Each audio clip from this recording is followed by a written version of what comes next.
Hello, everyone. Welcome to the CTO podcast. So, as you know, this is the season three, and this season three, we'll be talking with tech communities. And we will take this as an opportunity to also talk about technical hot topics that we have in our tech world. And today we will talk about Web3, DAOs, and how we can apply all these concepts to talent. So with us, we have two amazing guests, Pedro Oliveira and Francisco Leal. They both belong to Talent Protocol community. And first of all, thank you both for being here with us. Thank you. And our first question is going to be to please introduce yourselves and talk about a bit about yourselves. I don't know who wants to go first. The elevator pitch. I can start, and then I'll give it to Pedro. I'll keep it short. So I'm Francisco, currently CTO, so leading tech and product at Talent Protocol, also co-founder. So my background is in software development. I did a lot of web development for like 6 years, something like that. During this time, I worked as a consultant for different projects, for fintechs, things like that. So got a bit of experience with everything. And during this time, I also started looking at blockchain as like a cool tech solution. So generally, when you talk with people in Web3, most of them are like, oh, I started buying this coin and trading it and making some bucks with it when everything was going up, right? But I kind of fell in love with the tech side, and the trading and everything came a bit after. I guess everyone also just it's part of Web3 owning some tokens, and so when Pedro talked with me, and he'll later on we'll talk about how Talent Protocol kind of came up. When he talked with me, I was convinced from the get-go to jump on board and kickstart things into Talent Protocol. So that's kind of how I got here. A quick intro. Right. Cool. Thank you. Actually, me and Francisco met back in the day when I was still on day-to-day operations at Landing Jobs, I think 2015, 16, around that period. And we worked together. Interestingly enough, he was doing research on careers. So there's a lot of overlapping with the work we did back then on that research project. But anyway, about myself, which was your question, I always struggle a little bit to, as you get old, you always struggle a little bit to, how to do this. It's just so easy when you're studying at uni. Like I'm studying at uni, and that's it. That's kind of your label. But yes, I'm going to use the same methodology as Francisco. So background first, I'm from Lisbon, computer science. I studied at Technic. And then I had a bit of early career stage where it was kind of normal, dev, analyst and PM, PO. Back then, PM wasn't really a thing, but PO. And all the way to leading tech areas and leading dev and product teams remotely as well. And then I think the later stage of my career is packed with startups and founding startups and leading teams. So Talent Protocol is my fourth startup. Before this one, and I guess one that would be a career medal is my previous one is Landing.Jobs. Also quite responsible for me knowing a lot about the HR technology industry and everything in it, because it's been like a deep dive in that industry, and also falling in love with that industry. My purpose in life is to build products that allow people to be more productive and have purpose at work, because I think work is a fundamental part of life as well, and gives us purpose as humans. And I want to keep building in this space. I know for a lot of people, HR is kind of boring, but I think the HR technology is a fundamental thing for how we do things, how we develop society and work itself. About Web3, just to use the same methodology as Francisco, about Web3, I also came in not through the crypto part, the trading, all that. Actually, that was always a factor that kept me away. Okay. It didn't excite me, that part. Like I've done stock trading before. It's kind of a similar thing, but just with a different narrative. It never really attracted me. Yeah, I was in the space more for the technology, like Bitcoin, Ethereum, since the beginning, but kind of investing in that technology, not as a trader, so super long-term approach. And when I stepped down from landing jobs executive role, not even 2 years ago, and I started a sabbatical, and one of the topics, among others, one of the topics that I studied and I went deeper was blockchain as a technology at first, but then I understood that, and I think we're going to talk about it in today's conversation, is I understood that there's a lot of implications for human society, for the world, and for HR technologies in particular, that I felt like, okay, this is very interesting. So that's when I deep dived into the space. No, for sure. And that's probably, a brilliant segue for, for two things that we definitely have in mind, right? So one is, we've been talking about, talent protocol, and so I think that for anyone that is listening to us, it would be awesome if you can really kind of give an explanation of, what the community is about. And I think that, later on, because we're talking so much right now about, Web3, the technology, I think that at the later stage, definitely I want to ask you, how this combination emerged. But I think that, first things first, who can tell us, what protocol is, and so that everyone that is watching Hey CTO understands what the community is about. Yeah, I think I can have a go. Francisco, feel free to complement it if you want at the end. I think the easiest way to pitch talent protocol is like to another builder, from builder to builder. Like, you're more than just a job title or a LinkedIn or Twitter bio. We want to enable you to express who you really are at work, but not only at work, and show what you care about. But also we want to give you absolute control over how you are represented online and how your work is represented online. And is in a way that is not with strict templates. Okay. And having said that, we are building, in order to do this, we are building a Web3 professional community and a platform for high potential builders, where people can create their verifiable on-chain CV or resume and find the support that they need in order to succeed in their careers. So this is kind of the pitch.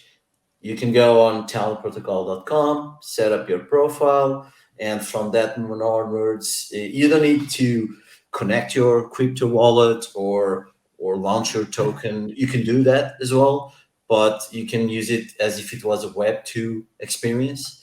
And you can have access to opportunities, education. So there's a lot of things that we're building around, creating your interoperable and your own data, or the data owned by you profile. So this is kind of the way I see it. Francisco, not sure if you want to complement it in any way. No, I think you got it's a good pitch.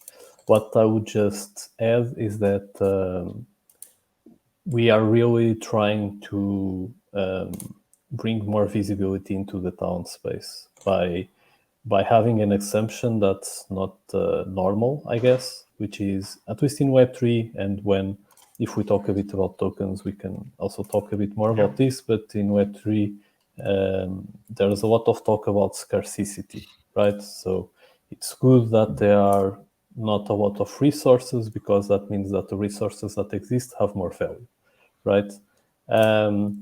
And so usually when we think about tech companies, everyone has trouble hiring, right? Because developers, designers, product managers, those are scarce resources, right? There are few of those. But we actually believe that there just aren't enough opportunities, and there aren't enough ways of bringing visibility into kind of the hidden talent that exists out there. So one of the goals for our community is also to be able to create the incentives and the ways to kind of finding this talent that perhaps doesn't have access to the best opportunities, and kind of bring them those opportunities closer. So yeah, I would just add that. No, very well. And some other thing. And so, how is this different? From because I think that it can be easy to to think that like talent protocol and LinkedIn and this and that. It's pretty much all the same. But I think that it's it becomes clear that actually it's not. And we're talking about something as meaningful right now as owning our own sort of data, which I think that it brings definitely a big difference. From the Web 2 to the Web 3. Do you think that the big difference that we see here is around that, or you think that definitely talent protocol is pretty much disrupting that's the industry and definitely kind of and becoming a big player on what talent means from an online standpoint? I mean, we can have the same approach here. I'll go first and then you compliment. So, look, definitely LinkedIn is a good comparison because it creates mental frameworks, and it's easier for people to understand what we're building. And and by the way, we're in touch with LinkedIn's Web3 teams because they're really interested in what we're building. I mean, the way we're building is open source and building in public. So if LinkedIn wants to take our code and do it on their own, we're more than happy for that to happen. So that's awesome. One of the biggest differences is how we are building. So LinkedIn is shareholder driven. Okay, in this case, Microsoft driven, and we are community driven. This means what? My stake in the future economy on talent protocol is very little compared to, for instance, in previous startups I had in Web 2, where the founders have a huge stake and the shareholders driven in essence. So I think that's one major difference. And if you go on my talent protocol profile, you can see also future steps that I want to take in my career. And one of them is stepping down as CEO of talent protocol, not to have another person coming in as CEO, just sunsetting the role of CEO. And that's the second big difference for LinkedIn is very focused on present and past, and talent protocol is very focused on the future. And that creates a massive difference.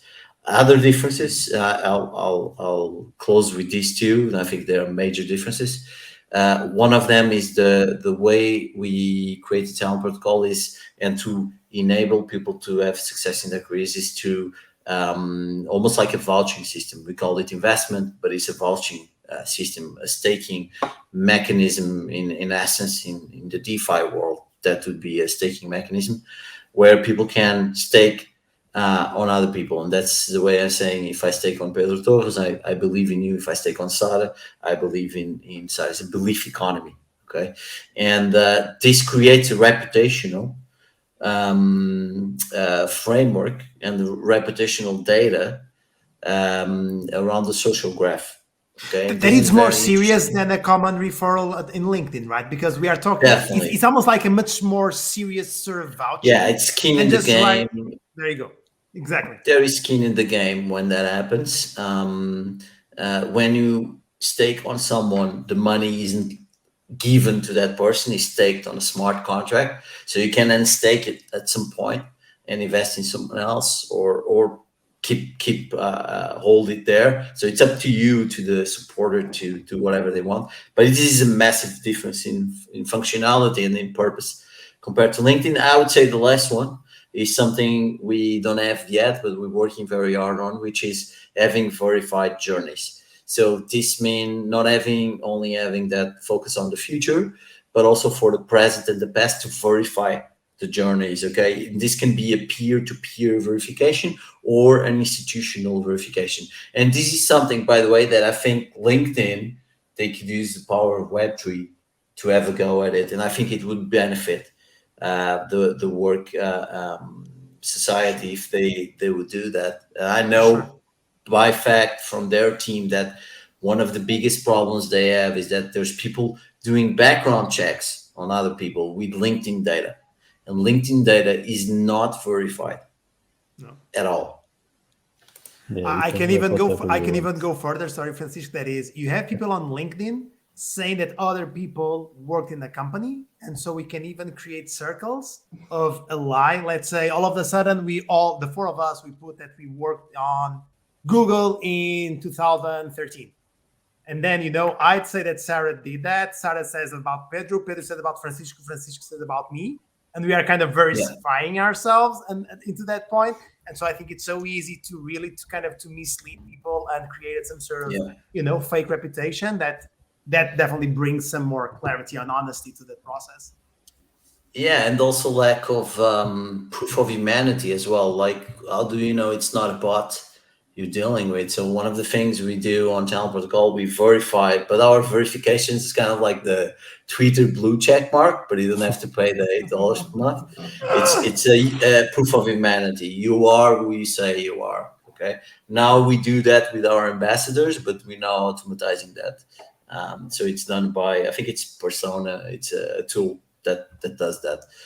Kind of like with your national ID card, just proving that you're a human and we say you are.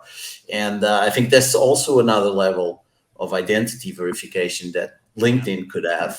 They don't. So all in all, we're building a better professional ecosystem and we're focusing on builders, so people building in the Web3 space. So that's our focus.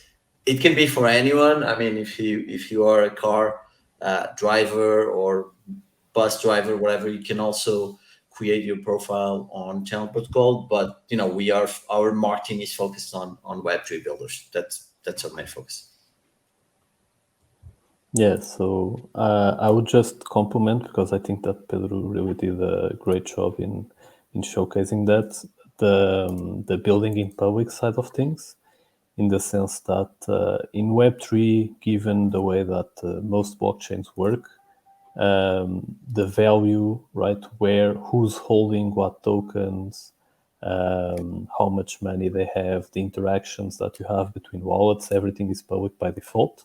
And so a lot of companies in this space are actually building in public, and this creates a bigger mindset of collaboration. Yeah. So even ourselves, we are partnering up with other companies in the talent space, right? So for instance, we are not focused on the work side of things, right? We're not focused on, if you want to do a certain job and you want to get paid for it, maybe you can use a Web3 to enable that, to enable that matching for work opportunities, right? We're not super focused on that. We do have opportunities. We want to bring value to the community, but it's not our main focus. Our main focus is more on the profile, on the network, as Pedro mentioned. So we are just partnering up. We are trying to create synergies between these different companies, organizations, whatever, DAOs, however you want to call them, to just make sure that we have a good ecosystem, because it's still so early in Web3 that none of these tools already exist. Yeah. And so partnering up is what makes sense to make sure that we can grow the space together. That's one of the things I'm most afraid of, is it's so easy to cooperate and collaborate in the Web3 space. And I think to myself, is it because and only because it's so early in the space, or is it a feature of the space? I want to believe it's a feature of the space, but at the same time, I'm not naive, and I know it's because it's so early. It's just so easier to partner up and do things together. Either way, we're taking full advantage of that for the time being. But I mean, I know you, so I know your background. So you were also part of like the startup boom in the beginning. Did you feel those similar vibes at the time with normal with startups that happened? Sugar Yeah, question. there was. Yeah, the sorry, we were just No, adding that's questions. awesome. I love it. That's definitely a good question. So that's just to position this in terms of timeline. That would be 2012 until All right. 2015. Beginning of startup In Lisbon, maybe, right? Lisbon, Yeah. started Lisboa, around that period, those 3-4 years. It's hard to coin specifically, but yeah, it was a long time ago, and there was a lot of collaboration between founders and teams, but the world was so different. First of all, remote wasn't really a thing back then, so it was more like in real life and stuff. Nowadays, it's like collaborating with whoever, wherever, and that's amazing. So there's a big difference there. And another thing is the nature itself of Web 2 is more competitive than Web 3. Like what I said in the beginning, like I'm both me and Francisco, each one of us has 2.5% of the token economy we will launch at some point, only 2.5%. And when I started, for instance, landing jobs, I had 50% of the company. I think this creates just the way you operate is very different.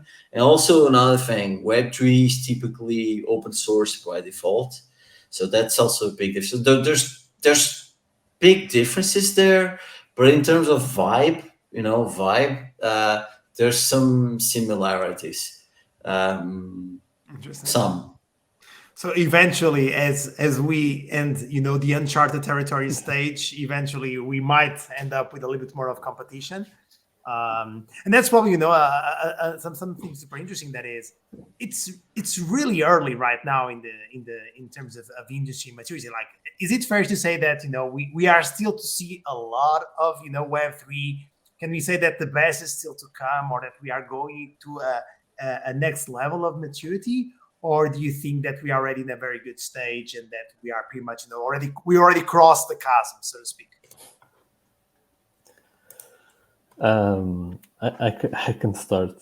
I think there's still a long way to go. Just thinking about, for Web3 products and Web3 in general to kind of go mainstream, there just needs to be more regulation in the space to protect like the average consumer, right? I mean, it's so easy to mess things up in Web3 because it's so complicated. And I invite anyone here that has never even tried to mess around with Web3 to kind of just install something called MetaMask and don't use more than 10 euros or $10 because most likely you might end up losing it. That's the sad reality. But and just try to use some products and you'll see the huge difference and the huge path forward that we still have to go in terms of an ecosystem.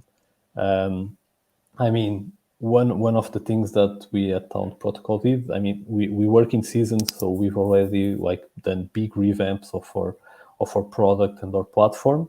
And people have, in the beginning, they compared us with other Web3 companies because the core at the time was very Web3. It was launching your own token and things like that, right?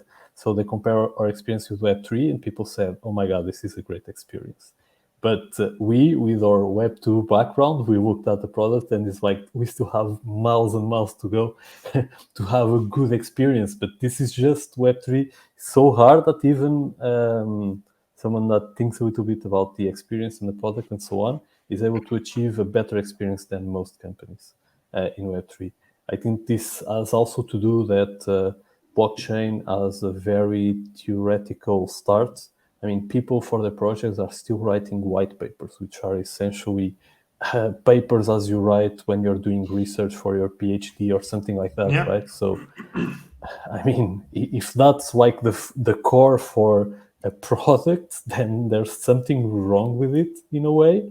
Just because, I mean, you can't expect someone to go into your platform and read a whole paper, super theoretical, full of math, telling you how the tokens work and so on before you start using it, right? So, I mean, things need to become way simpler. It needs to be a lot safer for the average consumer. And and the experience as well. I think it really needs to improve before we are getting there. But we have a lot of bright minds. There are a lot of projects working on solving these issues. So I think that we're on the good path forward. Yeah, you mentioned that you mentioned there that it can be dangerous and it's complex, and you are talking about a lot of new things that many of Yeah, us that's are right. not familiar with it yet. And I'm curious about two things. Do you think we need to make it easier before we make people educated on these technologies? And I'm curious also about your community. So since you are talking about new technologies, which is something that people are not familiar with, but we are also talking about the talent, and there everyone is concerned about their careers, right? So I'm curious about how people reach out to your community. Is people that are more interested in technology and wants to know more about Web3, or it's people that wants to have a boost in their careers and they just found out, oh, let me learn about these, and now are you trying to educate those people about these technologies as well? Great question. Yeah, I think great question. Starting with the second one, and then you'll have to refresh on my memory. And the first one, the second Yeah, one sure. is on the community. It's kind of like it's not black and white. There's a lot of mix. We have people coming in. They're looking for work in Web3. People that want mentoring. People that want mentor others. People that are fundraising. People that need scholarships to study. We have many different types of people with different needs coming through. Definitely, there's a big block of people that are excited about Web3, and that's great. I mean, that's so legit, and we want to be there to embrace them. And for those, probably it's easier for them to take full advantage of all the functionality that Talent Protocol delivers them, because probably they'll already have a MetaMask that they connect with. They'll understand the token dynamics, and they'll launch their own token to build their community of supporters. So it's probably easier for those. For those who are not, and it's a big chunk of people as well. The way, and taking what Francisco just said, because we know the experience, the Web2 experience kind of is not the best right now. What we did is, if you go now on talentprotocol.com and sign up, it's like any other platform. You can even sign in with LinkedIn, and bring your data from there to Talent Protocol. Oh, nice. It's when you start to want to verify your profile, launch your token, that's when things start getting interested. But we decided to have an experience, almost like you have a basic experience. Okay, it's almost like a Web2 experience. You can have a profile, but it's not verified. The journey is not verified. You don't have all those interesting things that why we're building this. And then an intermediate where you can launch almost like a career NFT that represents all, that includes all your career metadata, and then like a more advanced one, which is when you launch your career circles, you create your community of supports, and people can stake on you. So we decided to take it almost like a 3-step approach to this. But we got people from all over the place and with different needs. We are thinking about building a boot camp, like an educational boot camp. It's almost like an organic and natural evolution for Talent Protocol. We've been asked so many times, when do you guys do a course? And the course is mostly going to be focused on, intro to Web3, kind of that. So that community getting intro to Web3 is very interesting for us. New talent, it's almost like minting new talent. Very well. I can remind the first question, which Yeah, was yeah, about all around the education, because Yeah, we're talking about complex things and Yeah. Well, it's a good segue to her. Yeah, That's perfect. It's a continuation of what Yeah, you're saying. full circle back into the first question. Yeah. So look, this is my opinion. If we go back a few years ago, when we had computers, the same arguments. Well, it's complex and maybe potentially dangerous. Were said about computers first, and then the internet second, and then e-commerce third, and then eventually mobile and gaming and all the other industries. Those arguments have been used, and this is the thing that kind of makes it a bit sad, is that there is people in this world who will not take full advantage of this new technology. The same way there is still people in the world who never did a transaction online, okay? And they will die without doing transaction online, which is fine. I mean, if they can live with that, it's totally okay. And we've lived with that for a long time.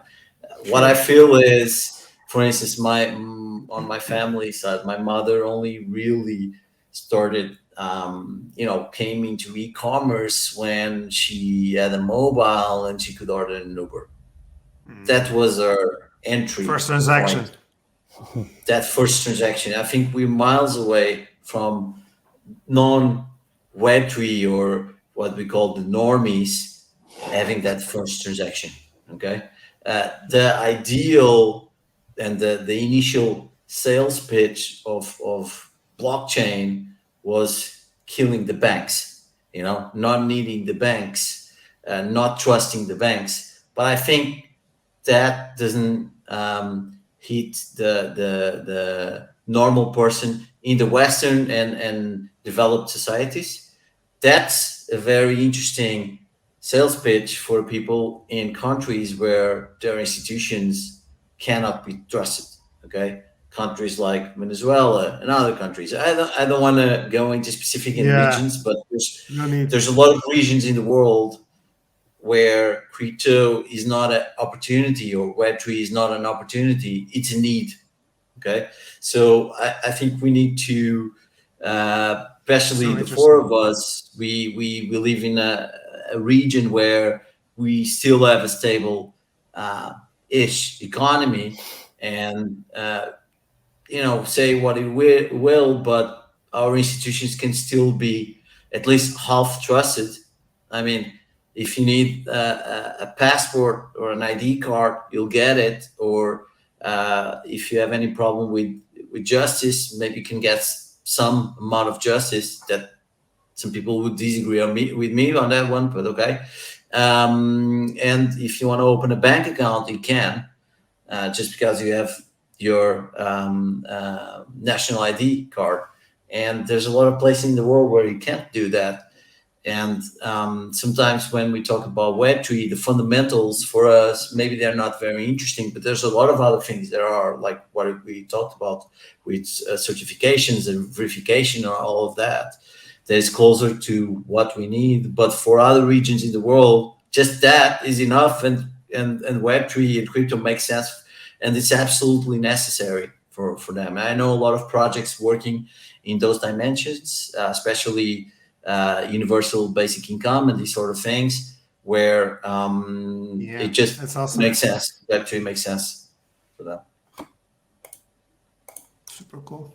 I'm glad that you brought the banks and crypto topic, because now I can ask, is there any difference between tokens and cryptos? And if there is, how can we also teach that to people? Because I think sometimes there exists a big confusion around these topics. For sure. How can we make this explanation easy for everyone to understand? Yeah, I think I can start with this one. So crypto doesn't exist without tokens, but tokens can exist without crypto. I think this is the easiest thing. Yep. So crypto, to me, it's speculation around tokens. That's pretty much it. Because in Web3, essentially what we're talking about is transaction of tokens between entities. Okay, like the blockchain is just like a database that has like the whole history of what was created, who transferred tokens to who, and who interacted with who. That's pretty much what it does in its simplest form. So, and you can essentially exchange tokens between people. And so it's what you do around these tokens that brings them value. And if you give them value and you give them a utility, that means that you can use this token to do something in the world, right? Then it will have some value. And if it has some value, then you can enter in the crypto side of things where, okay, if this token has value, then maybe it will get more value in the future. So I can bet on it, right? So that's what crypto enters. But tokens are a lot more than crypto. I mean, there's this whole side of Web3, which is called token economics, which is a super complex area where you essentially are just trying to define how your token works, in a sense that a lot of projects in Web3 use their tokens to kind of fundraise. So instead of having equity or something like that, they use the tokens and you sell tokens to the community to get funds. It's a normal way for it to happen. And so then essentially what companies try to do is they essentially use this token as incentives for actions to happen. So it's very normal when we talk about tokens to talk about incentives. So what's the incentives that we want to essentially reward in our platform? So if we let's talk about Ethereum or maybe Bitcoin. I think Bitcoin is even more famous than Ethereum. So for instance, how does Bitcoin get generated? It's through miners, right? So essentially the whole token incentive of Bitcoin is around, okay, the more people that are mining, right, the more Bitcoin we generate. And so the incentive for you to be on the Bitcoin network is to mine and get Bitcoin out of it, right? So that's what we want to incentivize. The behavior that we want to incentivize is for people to be miners. And then there needs to be an ecosystem around Bitcoin that brings it value and utility. And so then you can create incentives. Let's say this isn't true, but it could be, but it wasn't how Bitcoin was designed. But let's say that maybe if you did some action on the Bitcoin space, for instance, you did a transaction or you exchanged tokens with someone, you also got some Bitcoin. Then in that sense, we would be using also Bitcoin to incentivize people to transact value between each other. That isn't the case, but it could be. It just wasn't designed that way. So tokens allow you to create these interesting ways for you to incentivize people to do certain actions, have certain behaviors, and punish others. So I think that's kind of why tokens are such a bigger thing than crypto. Yeah, I hope that. No, for sure. Like it was such a clear explanation, and and that kind of begs the question: that is, now that we understand, that tokens and crypto are different thing. In 2022, we saw a lot of crypto, crashes. The stock market. We saw Crypto.com, FTX, so many of them, and just like you're saying very well, one thing is crypto, another thing is tokens. Do you think that because we are seeing, the crypto crashing, that somehow you might get some sort of kind of, ripple effect and have some less interesting reputation, because people might think, oh, sure, it's those guys of the crypto, and actually it's not the case, right? It's something completely different. And so do you see any sort of impact, or is that a concern for you, or you're not being affected at all with what we are seeing today with the crypto crashes? I can have a go. Saying we're not affected at all would be a lie. Financially, our community assets were safe. We had a bit of luck with the so that there's just to for people listening right now, and I don't know when this podcast will come up, but right now as we record this, there has been essentially two important moments. One was the kind of like, okay, the fun and games are over, which was when Luna crashed. Luna Yeah. is was a very relevant ecosystem in the Web3 space. Kind of, we have like people who believe in Bitcoin, people who believe in Ethereum. Luna was up there, top 5 projects. Let's put it like this. From night to day, it disappears. Okay, not entirely, but crash, massive crash. That's We were scary. lucky because we were able to remove our assets from that ecosystem 3 or 4 days before the crash. We were lucky in that sense. After that, we put all our assets in a safe space. Okay, and so the second crash, which was some weeks ago, was when FTX, which is a centralized exchange. I think this is important to say. It's a centralized exchange. Okay, so it's not very transparent, and it's kind of like the opposite of what What it should is be. supposed to be.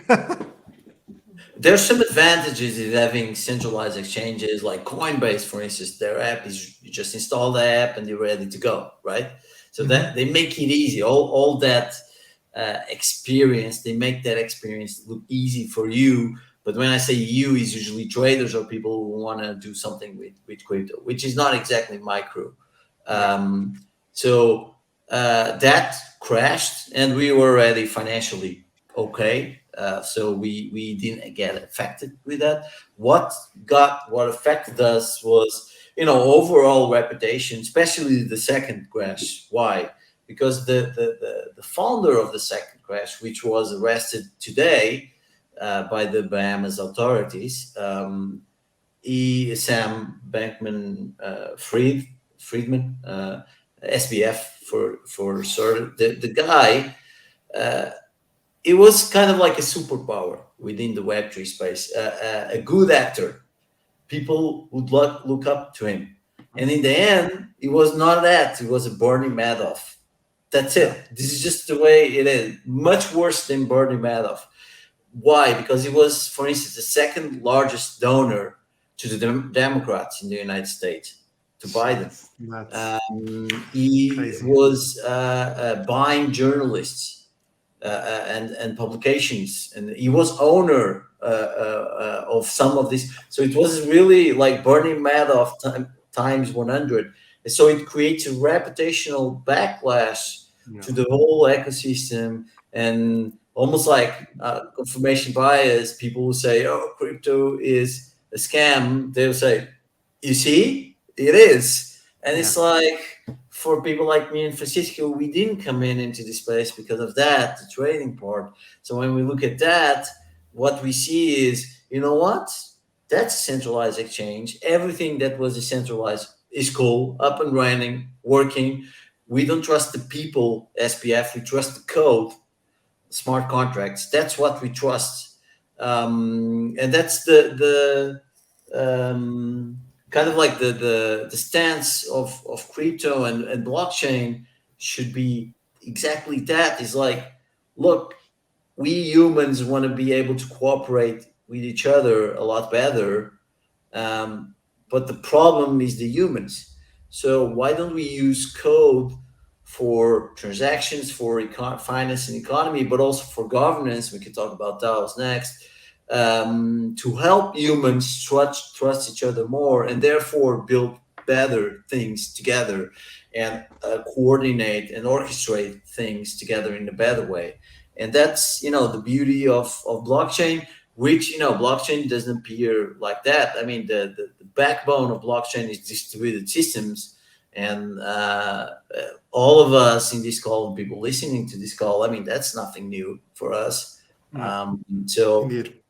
I mean, yeah, so I think I answered your question. No, for sure. For sure. It would be awesome, to be talking, the entire time here with you folks.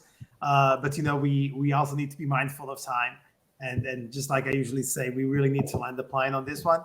It's been super interesting, and actually, I lost track of time talking about Web3 and crypto token. I think it's been super interesting.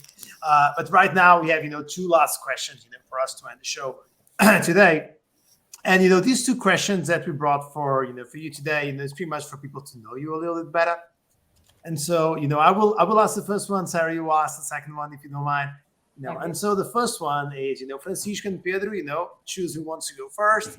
Can you let us know your favorite quote? And it can be a saying. It can be something that somehow guided your career or life that has some sort of meaning to you. Who wants to go first? I can go. I have one. There you go, Francisco. I actually write these things down to reread, so I was prepared for this. So I mean, I think that this one is especially important given the crypto space and where we are right now. So I think it's a bit fitting. And it's by Barack Obama. I don't remember exactly when he said it, but essentially the quote is, don't wait for good things to happen to you.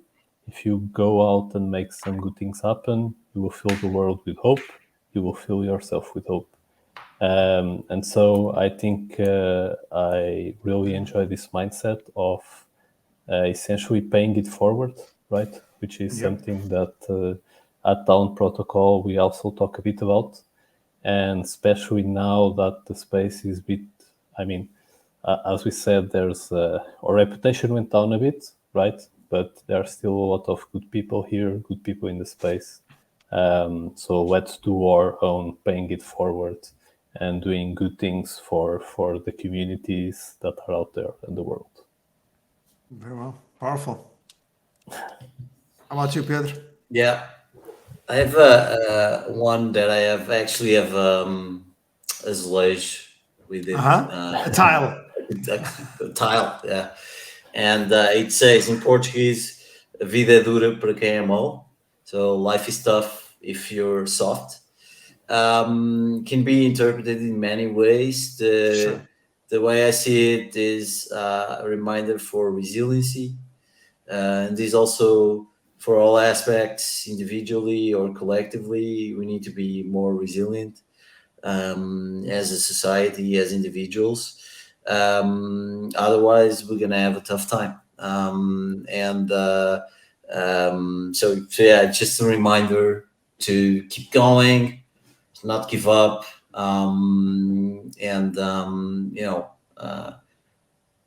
that life is tough. That's almost like a fact, right? For pretty much all of us, unless you're like British royalty, and even them, I think Even that. even them, their life could be tough. But life is tough for most of us, and if you're soft, then definitely that statement becomes your reality. So yeah, it doesn't mean that you need to be an asshole or anything like that. No, of course not. Not at all. It just means that you should first of all realize that situation and build up your mental, physical mechanisms to cope with that situation, and also help other people around you not only be more aware but also build theirs. And if you can do it together, that's a 10x even better. Agreed. Loved both. Very good. Now let me ask you. What question would you like to make to each other? I don't know who wants to start. Do we need to answer the question? Not really. So if it is awkward enough, we'll just give like a 3-second silence and we'll assume it's answered. Yeah. I mean, I can try to start and ask Pedro a question. I mean, we talk every day and we already know each other pretty well, but I don't think I ever asked you this question. which is, was there like a turning point or a moment in time when you found out how competitive you are, or you were just born Love with it. I'm not competitive.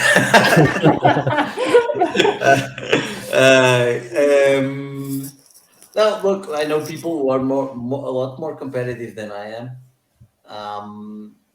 So that's why I just said that. I don't think there was a moment in there, so I'm not that self-aware. But it's a good question, I guess. Right. There you go. I love it. How about you, Pedro? But yeah, my question to you, I know you like to play chess. If you could pick anyone, dead or alive, to play chess with, who would he or she be? Yeah, interesting. I'll probably go. So I have two people in mind. So Paul Morphy. For those that don't know, he's like one of the greatest minds in chess, but he lived, I believe, in the 19th century.